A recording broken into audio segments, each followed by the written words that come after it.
Bonjour, c'est Madame Joanne. On parle de crypto avec Germaine et Damien, Damien. Damien.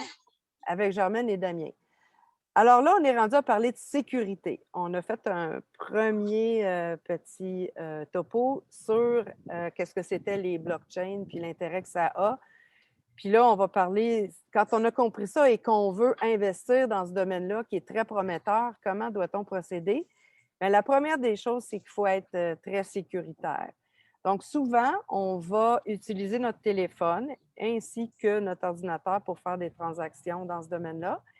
Et il va falloir sécuriser autant notre ordinateur que notre téléphone. La première des choses, si ce n'est pas déjà le cas, c'est de vous arranger pour mettre un code pour entrer sur votre ordinateur et pour entrer sur votre téléphone. Donc, dépendant du modèle que vous avez d'ordinateur ou de téléphone, découvrez dans les aspects sécurité de vos appareils comment faire pour aller mettre un code. Il y a des appareils qui utilisent aussi la possibilité d'y aller avec l'empreinte digitale, des choses comme ça. Moi, je n'y vais pas avec ces trucs-là. J'aime mieux les codes.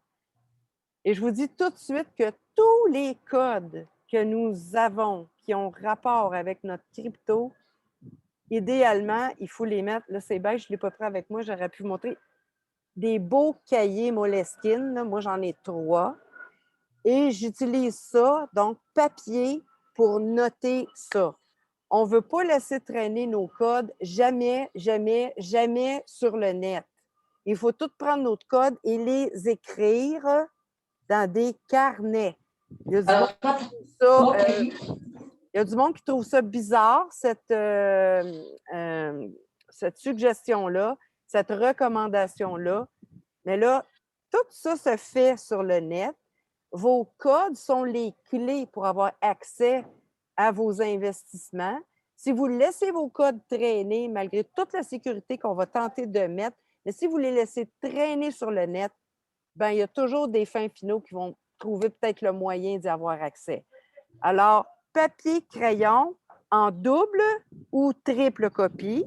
Puis ces cahiers-là, vous en gardez un chez vous, vous en mettez un peut-être dans un coffret de sûreté à la banque, vous en mettez un chez votre mère. Vous avez ça à 3 endroits différents. Puis s'il y en a un qui est abîmé ou qui disparaît, ben vous êtes capable d'avoir accès, vous avez vos codes à quelque part. Là. Et papier, crayon.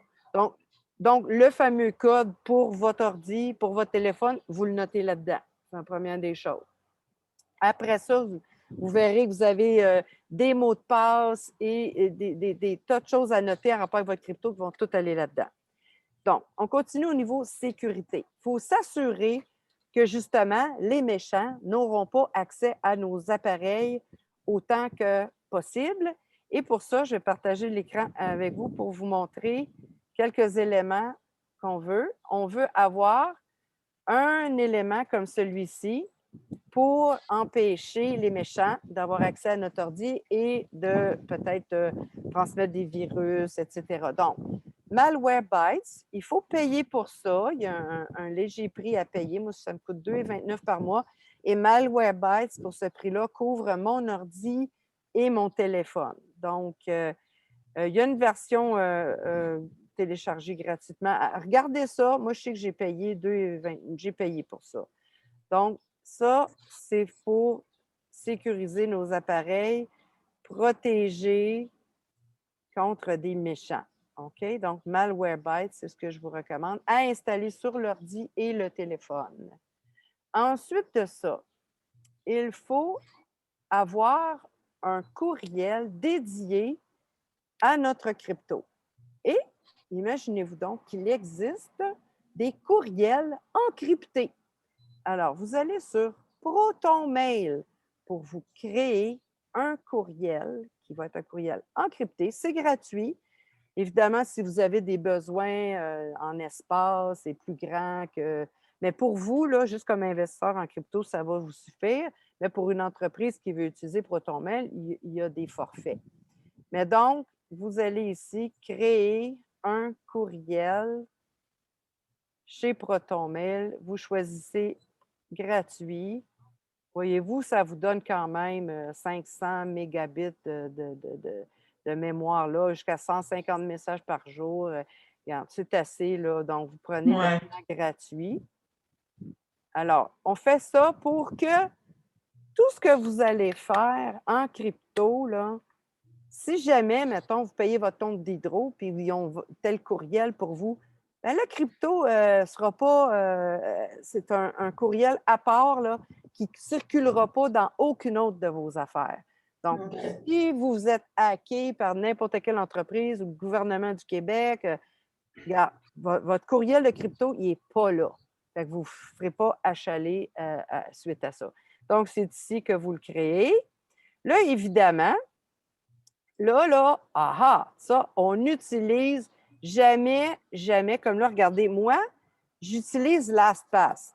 Très utile pour gérer, pour ceux qui ne connaissent pas ça. Quand tu veux gérer tes courriels là, pour des affaires générales, ça va très bien, il n'y a pas de problème. Mais pour ta crypto, tu ne prends pas ça. Jamais, jamais.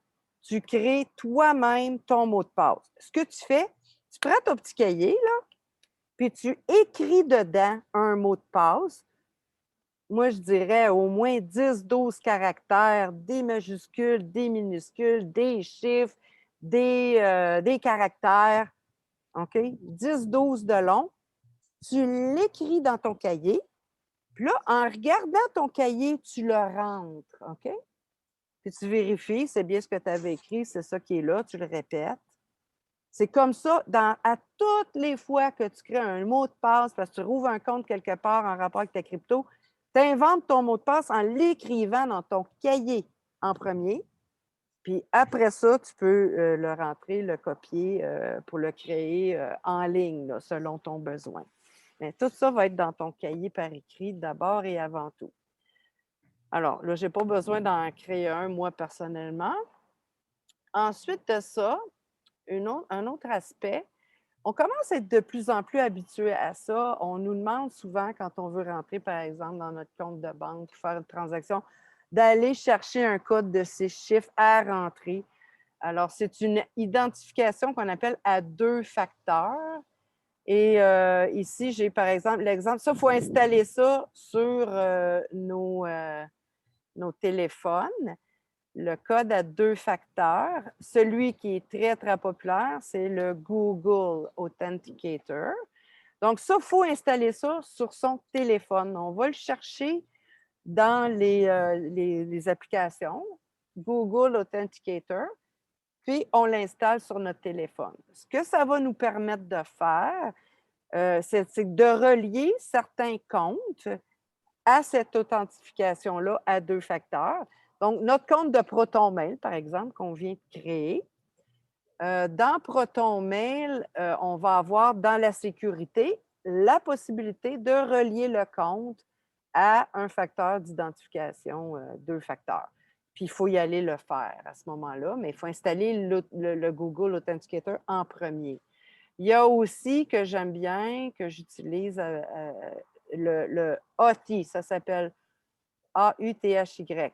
AUThy, celui-là aussi. Moi, j'ai les deux d'installer. En fait, moi, je préfère toujours tout ce qui n'est pas Google quand c'est possible. Donc, je préfère AUThy à Google. Mais il y a certains endroits où on va ouvrir des comptes qui, eux, c'est avec Google Authenticator qui va fonctionner. Fait que ça te le prend, le Google Authenticator. Puis tu peux rajouter AUThy aussi, parce que tu peux décider d'utiliser celui-là, de relier un compte quand tu peux à ça et non pas à Google Authenticator. Donc, c'est 2 options pour des facteurs de double identification. C'est pour vérifier en double que c'est bien toi qui accèdes à ton compte. Puis on n'est jamais trop prudent. En crypto, on devient notre propre banque. Alors, c'est super important, là. Puis de toujours tout noter ça dans notre cahier, là. Puis évidemment, on ne laisse rien traîner en ligne. Puis on n'en parle pas trop à tout le monde autour. On ne leur dit pas où est-ce qu'ils sont nos affaires. Là, j'ai un beau petit papillon, là, le premier de la saison qui vient de se poser devant moi, là. Ah ouais. Excusez-moi, c'est ça qui me distrait. Oui, un petit papillon petit, noir, avec des taches jaunes. J'avais jamais OK. vu ça. Ah Des oui, taches ça, c'est jaunes le. pâles. OK. Oui. Fait que là, il est parti, hein, c'est un papillon. Donc, pour ce qui est de la sécurité, essentiellement, c'est ça. Par écrit, les codes, deux facteurs d'identification installés, avoir un courriel qui est dédié à la crypto. Ça fait essentiellement le tour de ce qu'il faut mettre en place avant même de s'ouvrir un compte pour être capable de s'acheter de la crypto. Ça veut dire que nos comptes de Bitcoin, on peut les... Est-ce que nos comptes de CheckPay, par exemple, connais-tu CheckPay? Oui, bien, j'ai entendu parler, mais moi, je ne l'utilise pas, là. OK, ça, c'est québécois. Oui. OK. Mais avec le compte Proton, c'est pas... Non, Proton, c'est pas un compte. ProtonMail, c'est des courriels.